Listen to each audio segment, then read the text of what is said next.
So welcome everyone to a very special edition of programming from the Women in Defense Diplomacy and Development, a nonprofit special interest group of Harvard alumni and the Harvard community. This event is special for us for many reasons, also because it's co-sponsored by the Nieman Foundation and because we have a very special guest with us today. Our guest today is Rachel Pulfer. Rachel Pulfer is the Executive Director of Journalists for Human Rights. She's an experienced journalist who's written on topics ranging from human rights and international development to the intersection of business and public policy.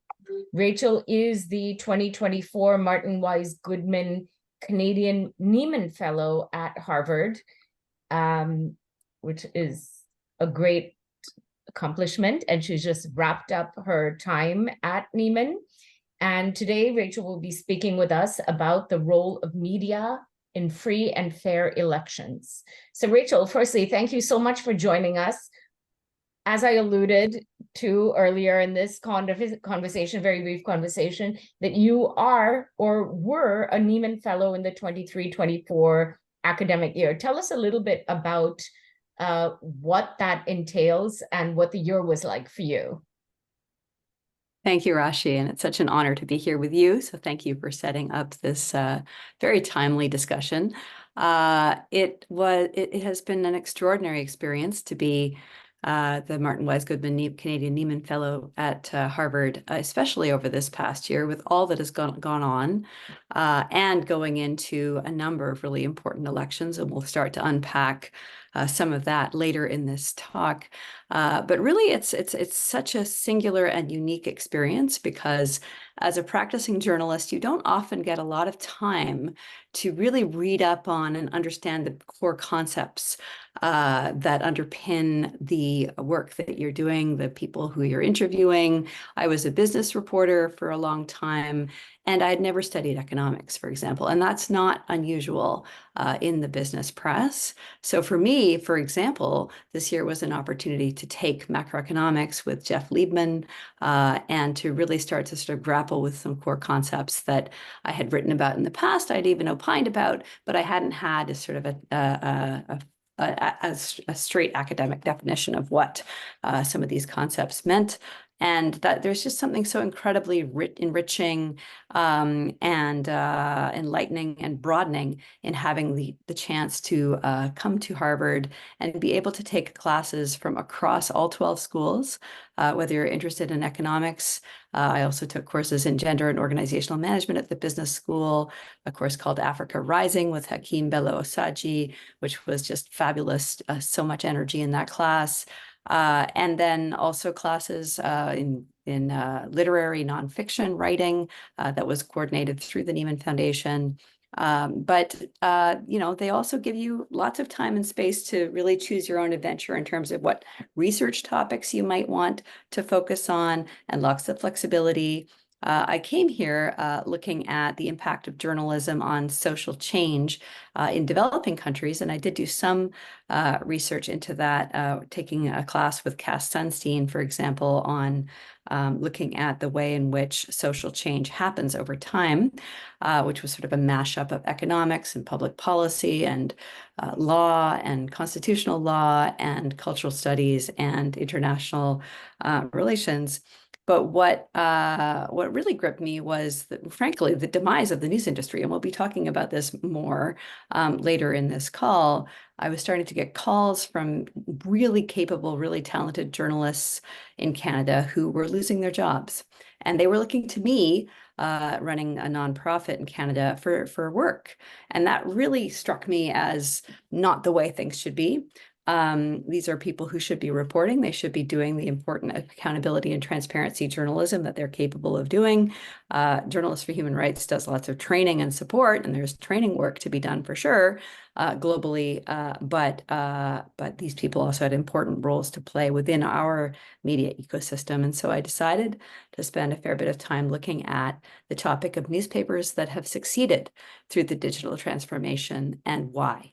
and what it was that certain newspapers, in particular looking at the New York Times and the Boston Globe, had done in order to create not just digital capacity, but an actual digital transformation, a full digital transformation of their core business model in a way that has helped to deliver a significant chunk of revenue from paid digital subscriptions. And we'll get into in more detail later in this talk why it is that it's so important to have those direct digital paying subscribers who have a direct relationship between a media company and a member of the audience.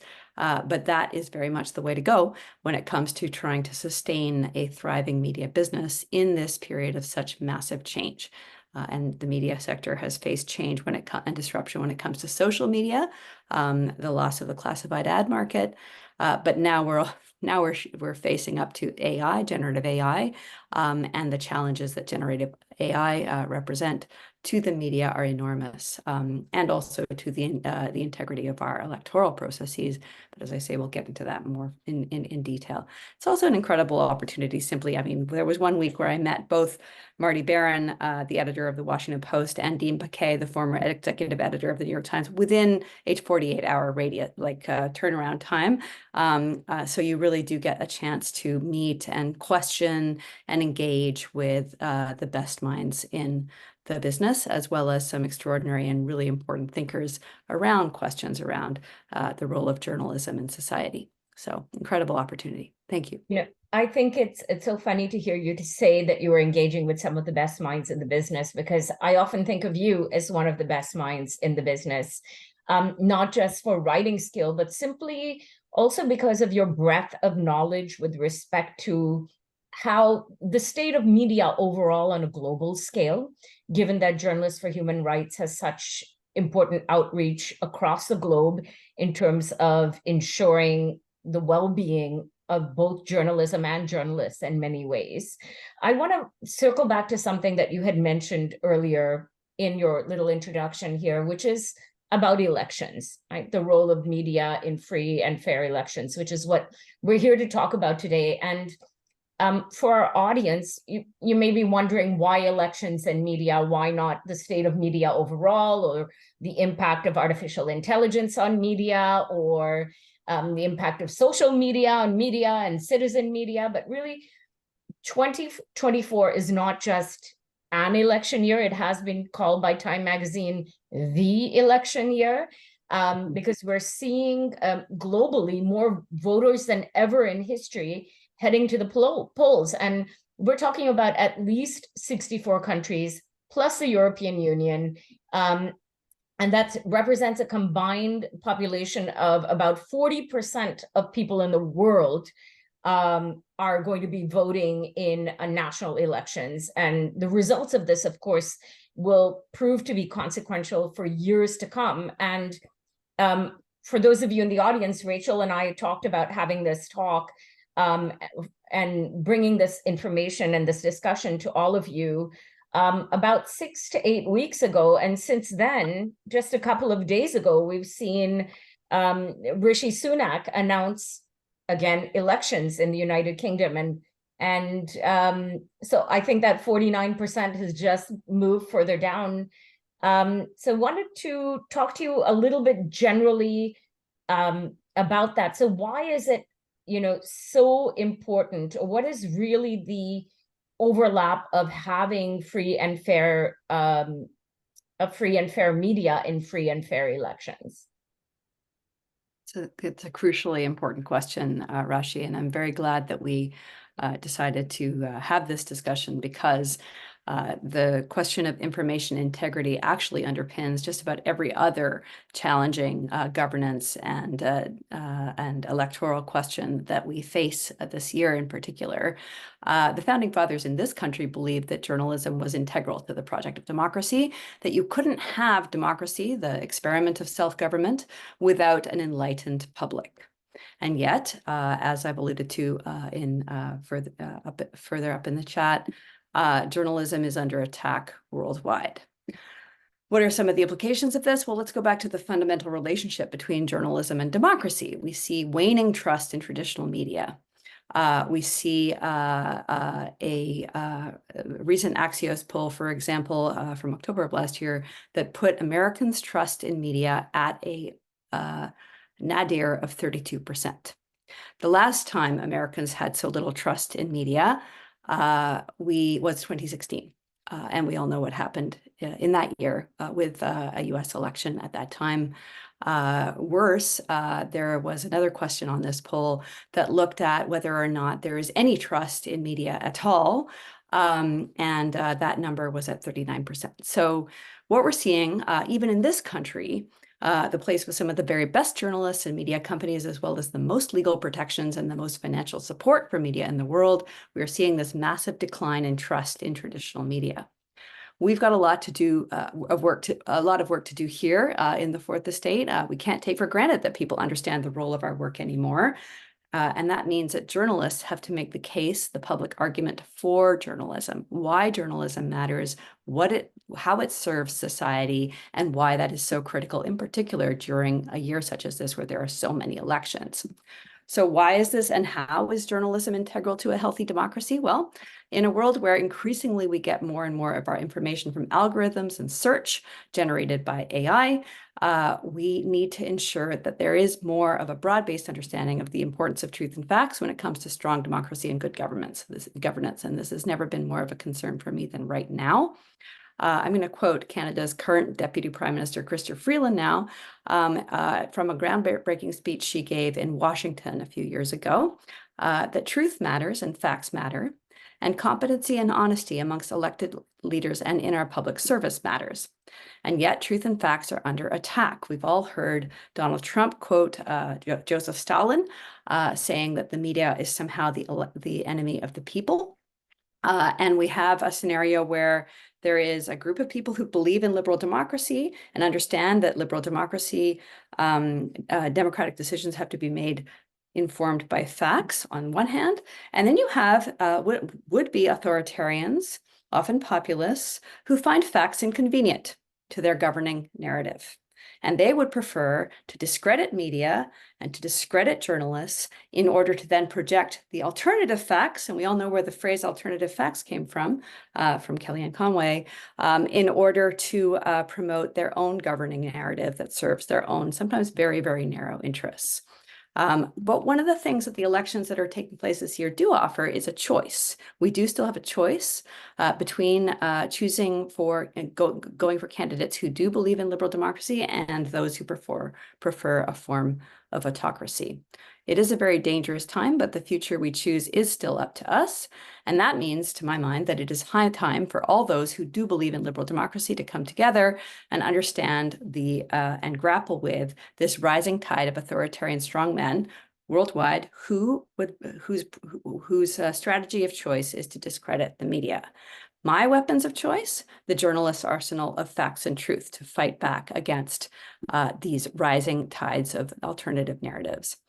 In 2024, American voters, for example, will be picking through a tidal wave of misinformation and disinformation. We know that there were Russian disinformation operations in the 2016 elections. That has been well documented. There was also more disinformation operations in 2020.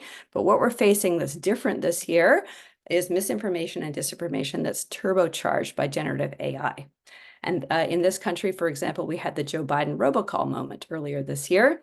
In the days leading up to the January 23 primary in New Hampshire, a political consultant named Steve Kramer paid a street magician in New Orleans $150 to generate a deepfake of Biden's voice that told Democrats in New Hampshire that if they vote in the primaries, that will cancel out their vote in November. Kramer just then sent this deepfake to thousands of voters.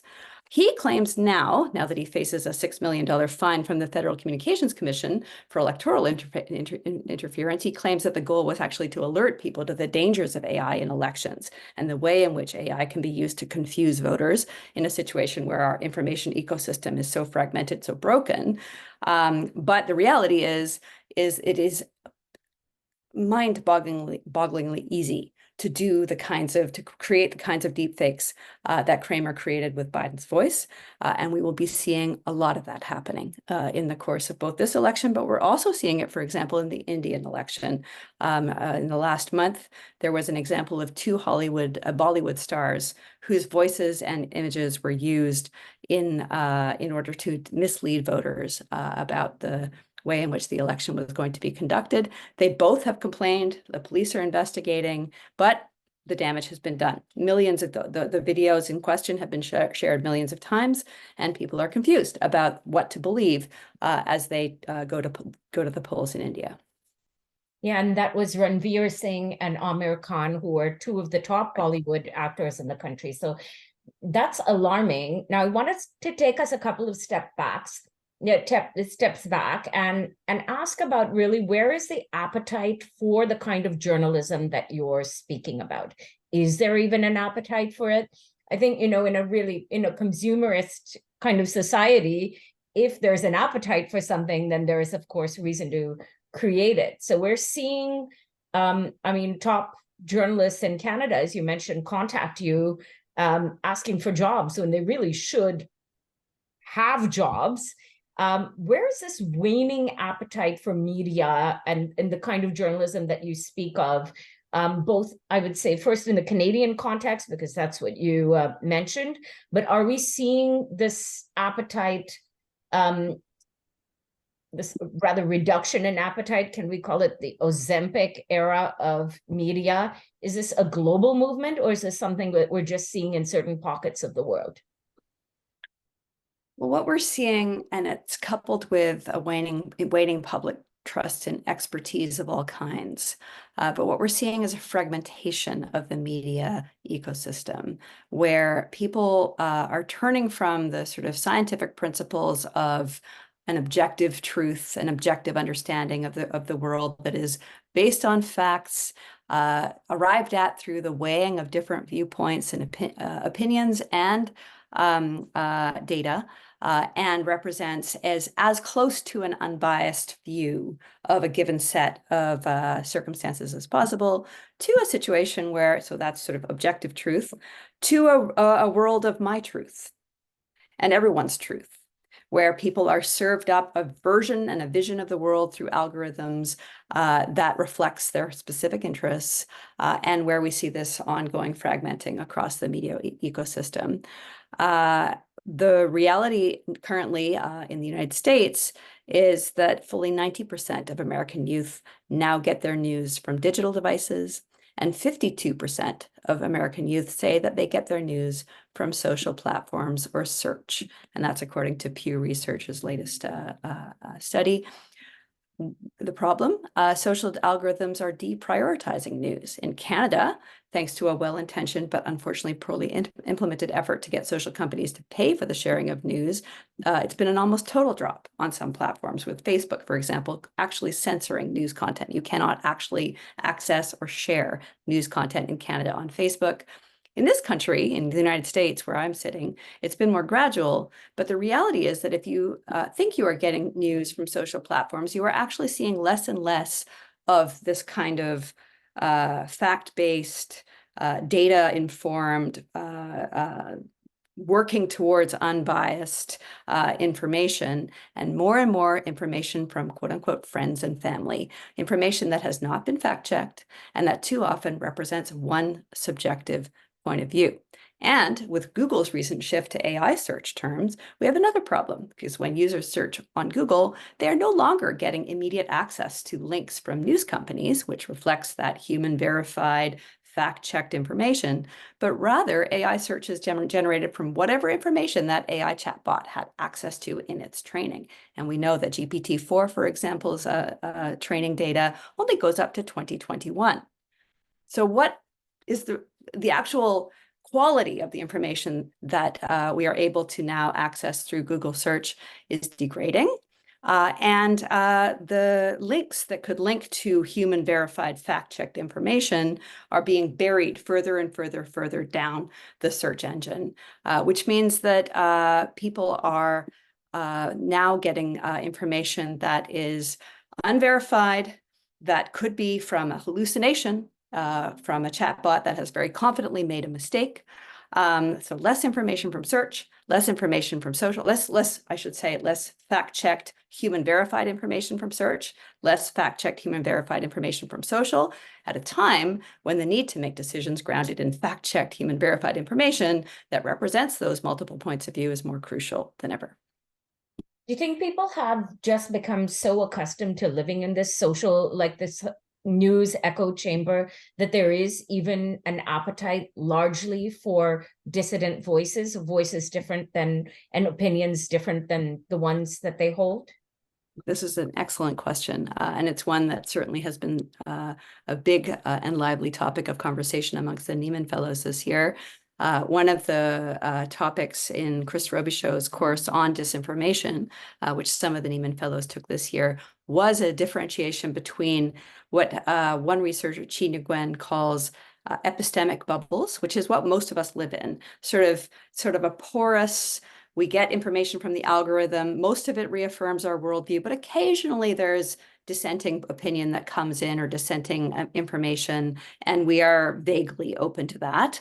To echo chambers, which are defined in the theoretical literature around different disinformation as actually chambers of people who engage with one another in part on the premise that they have already decided to discredit a certain form of information. And for certain far-right sites, like those who, for example, who listen to Joe Rogan or who listen to Rush Limbaugh, one of the basic preconditions for entry is that you have decided not to pay any attention to the mainstream media. With a situation like that, we are in deep trouble, because that means that we have a large number of people who are now primed to automatically dismiss what mainstream media serves up in whatever form in favor of the views of a highly personalized perspective on the world, on current affairs, on the election, such as a figure like Donald Trump. So I want to circle back to what we were talking about earlier, which is free and fair elections. And I just want to touch on the word free and bring that back to media. How much does cost have to do with the rather access to media? We've talked about, things being buried through algorithms and chatbots, but what is the role of cost have to do with the kinds of media, or quality of media rather, that people are consuming, and what impact does having, I'd say, quality media behind paywalls have on important elections on a global scale? It's still very important for it. I mean, frankly, there are, the New York Times, for example, hit 10 million digital subscribers in October of last year, for example. And those people have decided that it's worth putting money down in order to have access to human verified, fact-checked information. And those people vote. They are engaged in the public sphere. They are engaged in what Benedict Anderson called the imagined community of the U.S. Civic space, and they are going to vote, and they are going to share, and they are going to be concerned, and they want to be informed. What is interesting is the longer term impact of AI and generative chatbots on the fortunes of traditional media, because as Christopher Stubbs, the Dean of Science at Harvard, said earlier this year to a group of Niemans taking his class on generative AI, Rise of the Machines, what information you consume and where it comes from and who has fact-checked it is going to matter more than ever before in this weird dystopic AI fake news generated landscape. And so I do believe that within all of this misery and this rather frightening landscape of deep fakes, misleading voters in India and in the United States, people confused about electoral processes and so on, there is a glimmer of light in that suddenly the work that news organizations have traditionally done, weighing information, weighing facts, uncovering facts, ensuring that all that information is human verified and fact checked, has become extremely valuable. Now, the question, and this is a question for news executives, is how do news companies negotiate with this brave new world of AI companies so that that value is fully realized on a go-forward basis with smart licensing relationships that ensure that whatever valuable human verified fact-checked information is being provided to these chatbots for the purposes of training that information is being sufficiently valued, and that there is sufficient compensation going to that media company for the privilege of having access to that information in their training data. The other piece is the legal piece of this equation, and we've seen the New York Times, for example, has launched an important lawsuit, copyright lawsuit against OpenAI and a number of other generative chat companies, because that should the copyright precedent be set that this information that these companies has scraped from the web in order to provide training data for ChatGPT and others actually has been a form of stealing, then that also opens up an important avenue through which news media companies can realize revenue and to slow down, frankly, the process of the way in which these chatbots and these generative AI technologies are consuming information online. And all of that is extremely important because should we get to a world, and I hope it's soon, where we end up with the law and society catching up to these OpenAI tech companies, then we do actually have a fighting chance of reestablishing a relationship between tech and media that is genuinely symbiotic, where the tech is benefiting from getting access to really high quality information that has been fact-checked and verified by humans. And people can be sure that the information that some AI search engine is generating on Google is up to date and not a hallucination. So it's a very interesting moment. And these are all files that I think we should all be paying close attention to. But in the interim, we have election year on a global scale and an enormous amount of confusion about information integrity through these elections. And that's going to lead, I fear, to some pretty strange electoral outcomes.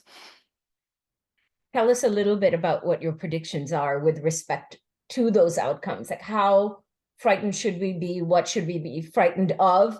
And how can we prevent it? And is it even preventable? How can we gain, I think, we're talking about public trust. There is a lack perhaps overall in trust in media, but also a growing lack of trust in government on a global scale. So would love to know your thoughts on that. So the question, sorry, my daughter has this thing going that is very annoying. I'm going to just try and turn that off. The question of trust is the crux of the matter. I think there is some scope for hope within all of this. Trust can be rebuilt, and I've seen this firsthand working in a range of countries across the Human Development Index, where when journalists show the public that they are working in the public interest, people respond to that and they support journalism and they understand why journalism matters and they demand journalism. We saw this through COVID, where suddenly it really mattered to have access to reliable information, scientific information about how the pandemic was spreading and what communities needed to do and what individuals and families needed to do to keep themselves safe from the virus. Journalists, I think, I mean, this is going back to the mission of the organization I run, Journalists for Human Rights, but we like to posit that we do not exist in a vacuum supporting journalism for journalists' sake. We exist to support journalists for human rights and journalism that is in the public interest. So we're not interested in practicing access journalism or supporting access journalism, but rather ensuring that the journalists we support hold power accountable and that people see that through that process of holding power accountable, we end up.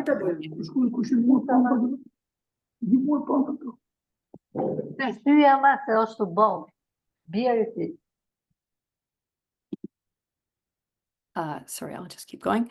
That people see the impact of of this journalism work, and they see that there has been a net benefit to society. I'll give you an example from a project that we ran in Liberia, where Liberia had a generation of child soldiers, and the international community knew that there needed to be investment in the Liberian education system in order to reintegrate these child soldiers into normal life in Liberia. But when we had journalists investigate what was happening with these multi-billion-dollar investments, we were seeing quite the opposite in terms of the outcomes in schools, where teachers weren't getting paid, kids were sitting 4 to a desk, schools were overcrowded, and this was happening all across the country. So we had a network of journalists follow this story, follow this issue, document the extent to which it was systemic, and break the story across the sector in a coordinated period of time that led to the president at the time, Ellen Johnson Sirleaf, commissioning an inquiry and then firing her education minister for corruption and appointing a more accountable successor. What people who had been following that story saw was the work of journalism delivering better education outcomes and more financing to the schools in their district. And that led to, as we saw we tracked the question of trust in media over the course of this 5-year program, and we saw trust both in media and in the institutions of government actually go up.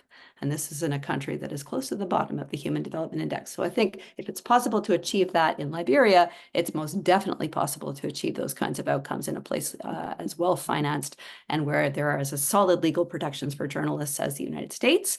But it's challenging because we are in a situation where people are so distracted, so confused, and so unaware of the way in which these kinds of disinformation operations work to take a existing culture war or existing social cleavage in society and radically inflame opinion on both sides of that divide in a way that creates the kind of polarization that we have seen across so many issues, from Black Lives Matter in 2016, the Black Little Mermaid. There was a Russian disinformation op that was done on the Black Little Mermaid to make that a flashpoint in the culture wars, to the Indigenous elder Nathan Phillips and the standoff with the kid wearing the MAGA hat from Covington. Remember that? That was the video that was shared millions of times. Twitter investigated, and it came to light that somebody who was proposing as a California teacher was actually a bot farm in Brazil that was sharing that particular video millions of times in order to inflame sentiment along what was allegedly supposed to be one of the original sort of fault lines of American society, the clash between Indigenous peoples and white settlers. And we will be seeing more and more and more of this.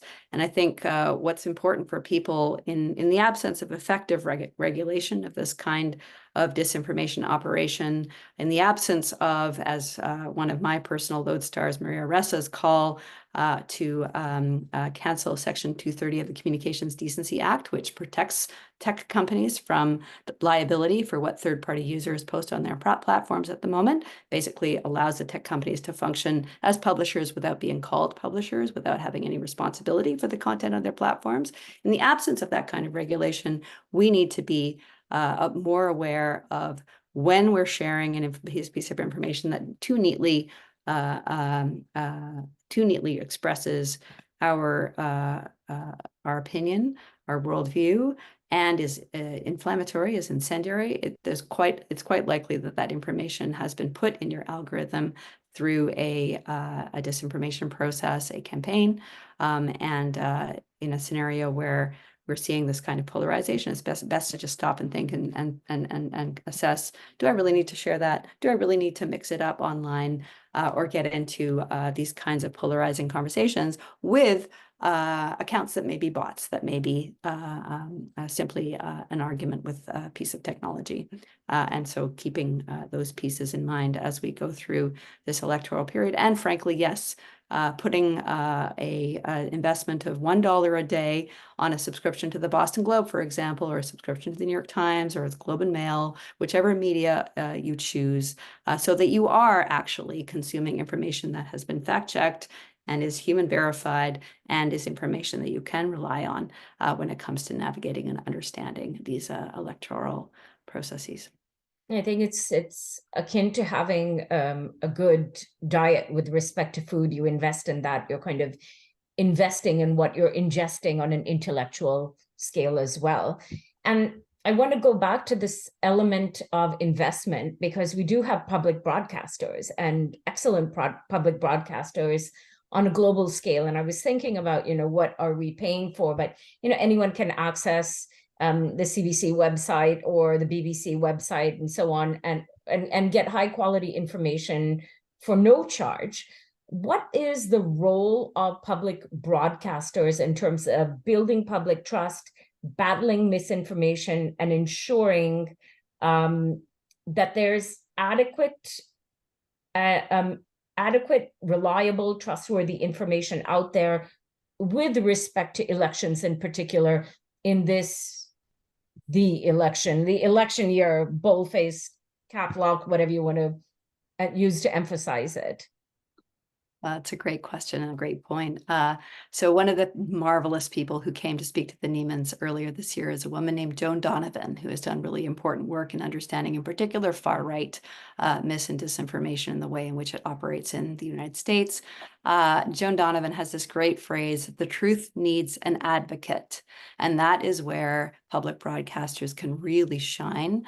And there is an individual on Twitter who has been doing really important work, Shyam Silvadure, and he has essentially been working to fact check the Gaza conflict. So you could imagine just how insane his life has been over the past year, ensuring that outrageous claims and videos that show other conflicts or other examples of, either citizens getting crushed or hostages being taken or whatever might be the current babies being eaten, whatever the current crazy line is that is circulating in the conflict. He works to identify what that information is, fact check it, and then shares the fact checked information. And so following people like him is crucial for being able to navigate and really understand what is actually going on in the conflict. And I suspect that he will be redeployed onto the British elections because he is really one of the best in the business. What I've been encouraging media companies to do is to taking a leaf out of what the BBC has done, and also what NPR has done in this country, to set up disinformation beats, so that there are specific journalists whose beat it is to identify when a disinformation op is breaking, what it constitutes, what the evidence is, because sometimes people, there is a tendency to start to think that everything is disinformation, and that's not true.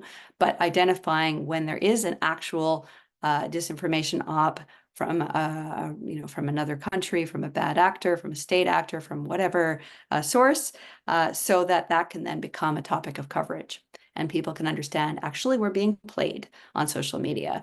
The reason why we're also upset about the culture war around Black Lives Matter versus All Lives Matter is in part because that anger was stoked on both sides, with bot farms in places like Estonia, Latvia, Brazil, sharing information millions of times a second to inflame public opinion and polarize people towards one side or the other.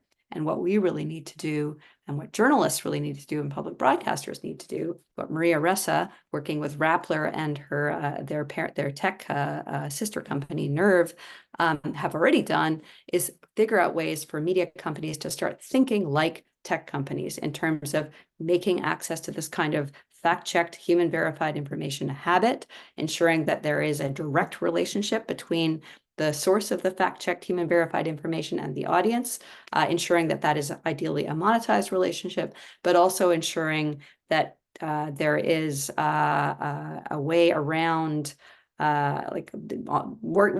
basically mimicking the sort of the connecting function of a social media platform, but ensuring that the way that people are connecting is through conversations that are fact-based in forums that are human moderated. And that is something actually that Maria Ressa has recently announced through Rappler and Nerve. They have launched their own AI chatbot that allows for that kind of connection on a matrix that is public interest oriented, in the sense that it's the technology that they're using is shareware, not for profit. And so ensuring that people are connecting in real time, that they know that they're connecting with human beings, and that they know that they are connecting informed by information that has been fact-checked and human verified is really, really critical. So with respect to this access to information and the elections this year, and I mean, we have a plethora of countries to choose from if we're going to choose to discuss one, but I'd like to know which one, or which election rather, you're most concerned about with respect to media and influence in the election, and why?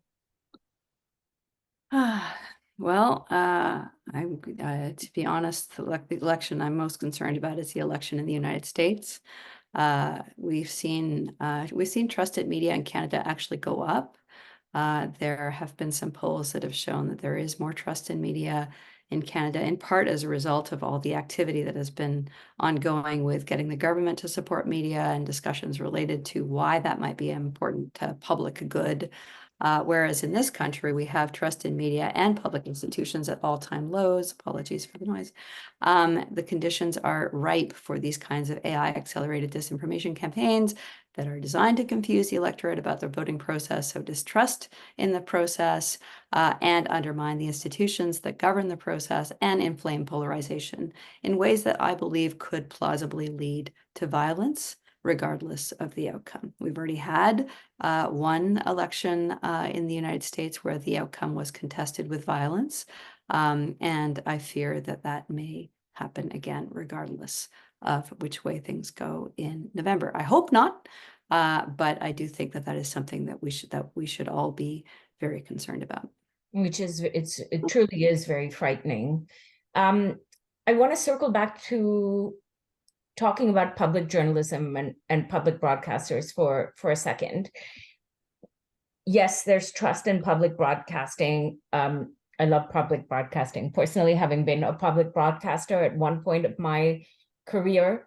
But there are segments of the society that remain vehemently in their own encampments and don't trust public broadcasters on a global scale. How can we, or journalists, or journalism overall, respond to this in a way that meaningfully serves the public interest with respect to elections and more?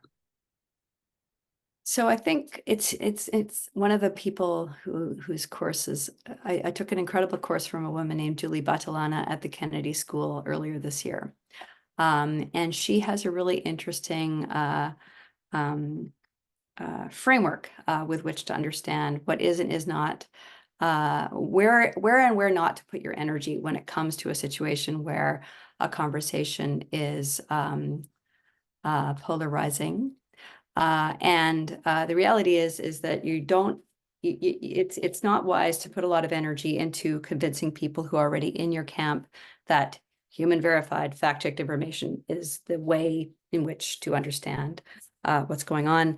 Those folks are already there. They've already put their credit card down. They are paying attention to what they respect the work of journalists, and they're paying attention to the information that journalists provide.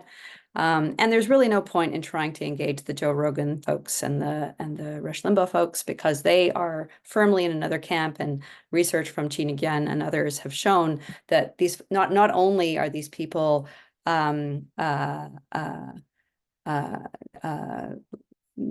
living in a world in which they're so much of their worldview is informed by right-wing talk radio, for example, but a precondition for membership in that world is dismissing the views of the mainstream media. So those folks are pretty much, well, I'm not sure what can be done about those particular folks at this point in time. What matters the most is the mushy middle, the people who are not sure, the people who, you know, I used to have a subscription to the New York Times, for example, or the Washington Post or the Wall Street Journal, but they've let that subscription lapse because they didn't really like the way that the Times covered the Gaza conflict, for example. Or people who know they should be, you know, listening to a quality radio show or NPR or the public broadcaster a daily habit, but they've just been more distracted by Instagram or TikTok or whatever it is that they have most accessible on their phone. And those are the people, I think, that media companies need to target, meeting them where they're currently at, which is on Instagram and on TikTok and on these places where they are consuming information and making quality, human verified, fact-checked information available to those people in a way that cultivates the daily habit, the daily diet of information that is fact-checked and human verified. And that, I think, really, you know, it may be slower going than works for democracy, but that is really the only way, is to be building those direct connections with the audience, where the audience is at, and ensuring that the audience has the information they need to make those informed decisions as part of an enlightened electorate that the founding fathers in this country were so obsessed with. That is really the crucial sort of switch that we need to make as a society. And curiously, even though it flies in the face of all the scientific and other evidence about the potential impact of AI deepfakes, I do feel that it is possible that with the onset of such a volume of manufactured information, that there will be a kind of an allergic reaction, and people will realize, you know what, I actually need to change the way I'm consuming information and start to make more of a habit of accessing information online. And certainly we've seen that in the results of both the Boston Globe and the New York Times. The Times is a runaway success when it comes to digital transformation and ensuring people actually not only access but pay for quality media product. And the Globe, the Boston Globe, has gotten to a point where 40% of its annual revenue now is from paid digital subscriptions. Again, those direct relationships with a paying subscriber, a paying member of the audience. So I do think that there is some hope. I'm glad to hear you say that, but I want to talk about what happens if these companies are not successful in their efforts. What does this mean for the future of democracy? If media can't put in the same sort of effort and get the same sort of results as we're seeing, I'd say more unsavory media players do. Well, we face a pretty dark future if we can't get through this moment, yet another moment of massive disruption in media, because we are facing up to a world in which we will be making decisions, including the most crucial ones about who we elect as the leaders in our society, on the basis of fake information. And that there is something very sobering about that as a reality as we go into this year of elections. There was a report that came out at Davos that identified AI influenced disinformation as one of the top threats of our time. And so that is a very sobering and very real challenge that we have to navigate as we go through this year. And what happens to democracy? Well, Trump has been pretty explicit, for example, about his interest in shutting down the public's ability to engage with government, installing 50,000 public servants as political appointees loyal to him, for example. But the reality is that we do still have a choice. And Poland's recent election result showed, for example, that there is still a strength in democracy, belief in democracy, belief in democratic institutions in that country. But the window to act collectively to uphold liberal democracy feels to me like it is closing fast. And my fear is that if we don't act, if we simply continue to sleepwalk with our doom scrolling and our TikTok and our obsession with the latest Kate Middleton conspiracy theory, for example, over paying close attention to who is responsible and for what reasons in the British government, for example, in the decimation of the healthcare system there, we end up with very, very strange electoral outcomes. And we've seen that in the United States, we've seen that in Brazil, we've seen that in Hungary, we've seen that in the Philippines, where the Filipino voters in the Philippines elected a Marcos through a democratic process. The son of the supposedly loathed dictator whose wife had thousands of shoes, and yet somehow through the manipulation of public opinion online and through mass confusion and mass susceptibility to a authoritarian strongman narrative over an inconvenient, messy, fact-based narrative, we've ended up with another Marcos being democratically elected. And we have to remember that Adolf Hitler was democratically elected. So with that sobering note, I think I would hope that it shocks us all a little bit into putting down that credit card, paying for information, paying for news, and making a daily habit of consuming at minimum a news podcast show. The Daily is free, for example, but really, really thinking hard about where your information is coming from that is shaping your worldview and shaping the decisions that you're making when it comes time to make a choice at the ballot box. I think I'm going to ask you to kind of give us a little bit of a media prescription as a media physician in many ways yourself. What kind of things should folks be looking for in terms of a healthy media diet that is good for democracy, both on an individual and then also in a societal way? Give us a micro level prescription and a macro level prescription, Rachel. So micro level, because as Josh Benton said to us at the beginning of the Neiman year, we as journalists are not normal people. We consume multiple sources of media multiple times a day, and this is not the norm in either the United States or in Canada or in many other countries around the world. So as a micro level, simply subscribe or follow, for example, the BBC on Instagram. That's not hard. But what that means is that you are regularly receiving a hit of well-researched, fact-checked, human-verified information amidst all the doom scrolling, amidst the various goofy diets to clean out your system, et cetera.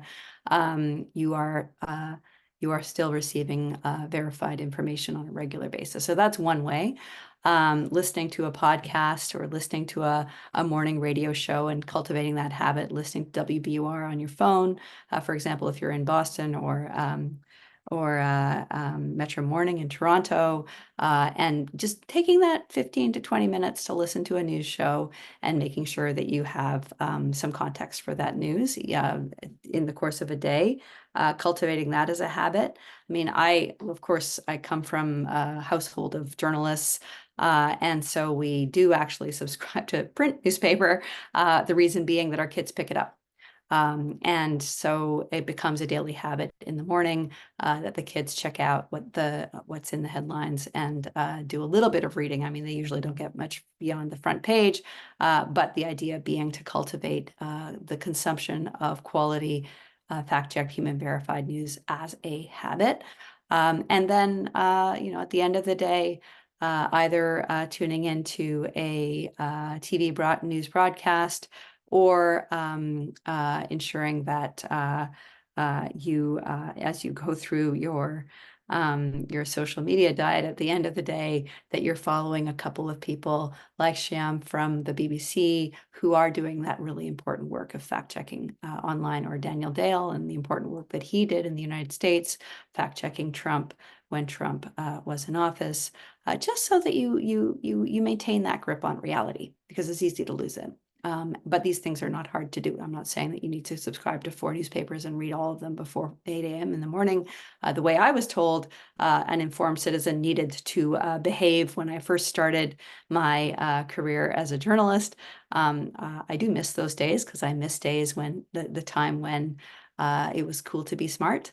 And I fear that we have lost that habit. But these just, subscribing to the BBC on feed on Instagram, for example, subscribing to Shyam or Daniel Dale, making sure that you have ongoing access to quality information wherever you consume your news is really, really important. And having the consciousness and the awareness that search algorithms, search engines and social media algorithms are suppressing news.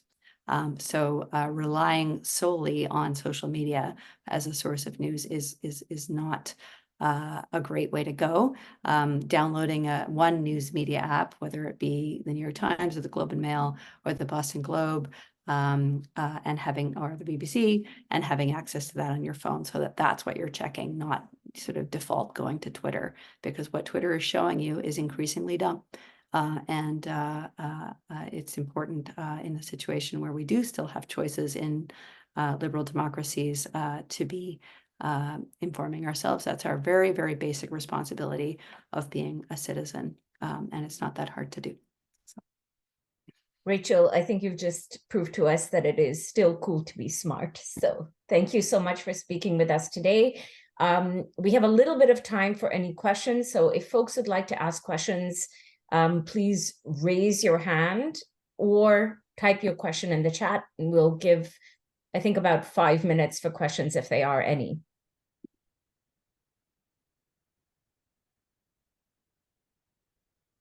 And I think I'm going to ask one question while we give folks a chance to ask any, if there are some, is I love how you mentioned how you get your children to engage with the media. Having been a journalist myself, I remember my dad asking me once, what would you like as a gift? And I said, please, I would like a subscription to Newsweek. And so he would bring Newsweek home to me, which wasn't that easy to do because I grew up in Nigeria. For a lot of parents out there are very concerned about social media, and this is deviating a little bit away from media and elections. What would you do, or what would you encourage a parent to do to ensure that the media that the children are consuming, and I'm talking about traditional media, or how would you, it's a tricky question as a non-parent, but I think about this a lot. How would you encourage children to develop an appetite the way that you would for broccoli, which I do love, for good news sources? I mean, it starts with modeling the behavior you want to see in your kids, right? So, turning on the radio show in the morning and having it on intermittently through the day on the news hour, so that the kids are listening to the news hour and they cultivate that habit. I mean, similarly to you, I grew up in Lesotho and Eswatini, and we would get news magazines delivered, and I lived with those magazines. That was sort of my connection to a broader world. But having that news media accessible, that's why I don't think print will completely die, because it really does play that important role, and it keeps kids off the phone. I mean, one of the things that I've been trying to do with my own children is mix up their screen diet, which was such an issue through COVID, with books and publications, and simply charting how much time have you been spent reading paper over the course of a week, and of the course of a day, because people spend a lot of time monitoring kids' screen time. But what you can do is simply sub out the screen for a publication, and ensure that those publications are accessible at the breakfast table, and that that kids understand that this is part of their role in society, is to be informed in order to make informed decisions when it comes time for them to be old enough to vote. None of these things are easy. I'm currently in a, sort of locked horns battle with my daughter about whether or not we get her a smartphone. We're trying to follow Jonathan Haidt's guidance, whereby we try to keep her away from smartphones until she's at least 14. But lots of kids get smartphones when they're in grade 2 at this point, and it is really, really challenging. However, I do think that there is also growing public awareness of the danger of social media and an epidemic links between social media use, smartphone introduction, and an epidemic of depression amongst, in particular, young girls. And so I'm hopeful that and I'm using all this data in my ongoing discussion with my daughter so that she understands that ultimately, whatever device we end up getting her will not allow her to use social media until her brain is sufficiently developed that it's not going to mess with the way in which she understands and sees the world in a fundamental sense. But it is a huge challenge and one that we fight every day. And it is something that we do need to be and will need. I think there will be growing public awareness of the need to have a ongoing fact-checked, human verified information diet in order to be able to really understand what's going on in society.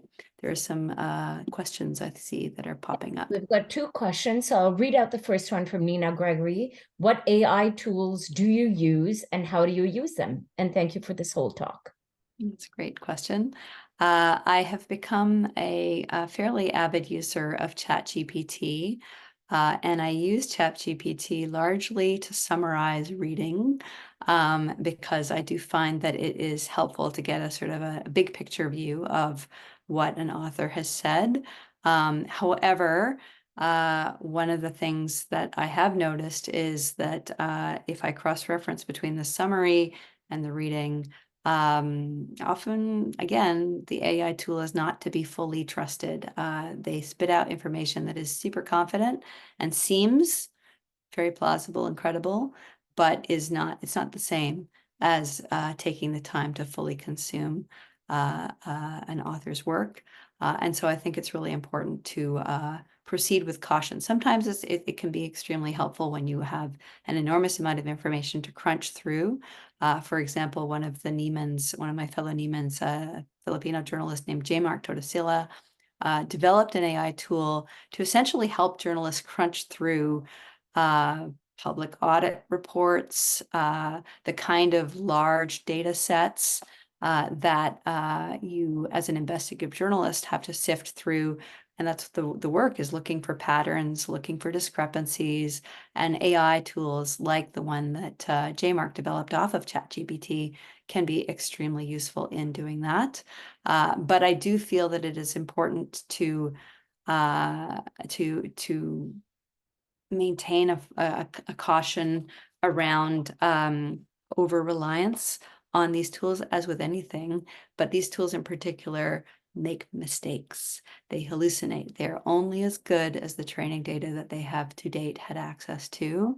And as these copyrights slow down that process, copyright challenges slow down that process of accessing human verified information, fact-checked information on an ongoing basis, we're going to see ever more curious responses from AI chatbots. So I think it is very important to approach these tools with a degree of caution and an understanding that there is still nothing like having the time to do the full work. There is also really interesting applications when it comes to translation that I find absolutely fascinating. Le Monde, for example, has launched a English language edition of its publication, and they are now at over 100,000 subscribers. And much of that is simply using AI to translate the French edition into English with the help of, I believe it's 5 English language translators and editors who oversee the whole enterprise. And I think that there's something really, really exciting in that potential. And certainly in Canada, where we have 2 official languages and then many, many, many, many, many, many other languages and a fairly fragmented media ecosystem where a lot of people actually consume media from their home countries. And AI can help to break down those language barriers in a really interesting way. And then I attended a talk by A.G. Salzberger, the publisher of the New York Times, and he was talking about using AI tools in order to narrate the news, so that people who don't have time to sit and read a newspaper but can listen when they're in their car, or whether they're walking their dog, or whether they're, wherever they might be, can still access quality information. So certainly there's a lot of interesting applications, but again, as I say, proceed with caution. Here we go. And our last question from AK. I see part of the challenge is simply the volume of information available at people's fingertips, more than ever before. How can reliable media better compete for market or attention share? And thank you for the presentation. This is the crux of the issue for folks working in journalism. What I've seen with my investigations into what the New York Times has been doing and what the Boston Globe have been doing is this effort to cultivate individual audience members who have decided that they are willing to pay for news through reaching them online, through reaching them through apps. The New York Times in particular has done a lot of work in creating a very wide, what the industry jargon calls top of the funnel, which includes things like offering a quality podcast like The Daily for free. And then people click on The Daily and then they consider, you know what, I want more of this. I want to subscribe because I want to have a better understanding of where some of these stories came from, for example. And then that pulls the potential paying audience member further into the funnel. But I think part of what is required, and the Times is doing some of this, is kind of a public relations campaign on the part of on behalf of journalists and journalism, so that people understand why journalism is so fundamentally important and why it is so important to include $1 for a day for a news organization in your information diet. That is critical. And there's some really interesting research that's being done at the Harvard Business School about the relative expense of a society with and without oversight journalism. And let me tell you, a society in which there is minimal to no oversight is a much, much, much more expensive society for the taxpayer than a society where you pay $1 a day in order to have access to reliable information that provides that kind of oversight. And I think that the more we can get those kinds of arguments out there so that people see in a very direct way how journalists serve society, and the more we see people being completely overwhelmed by this overpreponderance of AI generated information, I think we'll see a really interesting switch to consuming reliable information online. Wonderful. Rachel, thank you so much for your time. You give me hope, at least, and we really appreciate all your insights. Lots to think about. And everyone on this call and everyone listening to the recording, put your $1 a day aside, subscribe to good journalism. It's an essential part of your diet and well-being, democratic well-being. Thank you very much. Thanks, everyone. Thank you, Rashi. This has been fun. Wonderful. Thank you. Take good care.